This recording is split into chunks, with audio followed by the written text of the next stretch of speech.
സംഭവമൊക്കെ ശരിയാണല്ലേ. നമുക്ക് ഏറ്റവും കൂടുതൽ പെയിൻഫുൾ ആയിട്ടുള്ളൊരു പ്രൊസീജിയർ തന്നെയാണ് എന്ത്, ആത്മാർത്ഥമായിട്ട് സ്നേഹിച്ചൊരു വ്യക്തി ബ്രേക്ക് ആയിട്ട് പോകുമ്പോൾ ഉണ്ടാവണത്. അതിന്റെ കാരണത്തിനെ കുറിച്ച് ഞാൻ ഇപ്പൊ പറയണില്ല.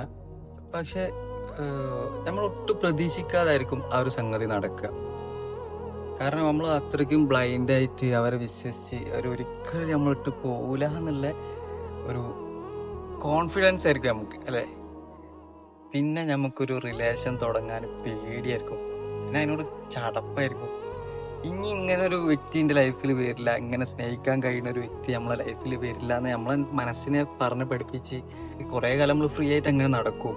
പക്ഷെ എനിക്കൊരു കാര്യം പറയാനുള്ളത് എന്താ, എന്തായാലും ഒരു റൈറ്റ് ടൈം ഉണ്ട്, അതായത് ഒരു സമയമുണ്ട്, ഒരു കറക്റ്റ് സമയം. ആ ഒരു കറക്റ്റ് സമയത്ത് ഒരു കറക്റ്റ് പേഴ്സൺ എന്തായാലും നിങ്ങളെ ലൈഫിൽ കയറി വരും. അപ്പോഴാണ് നിങ്ങൾക്ക് മനസ്സിലാക്കാൻ പറ്റുക ആ ഒരു വ്യത്യാസം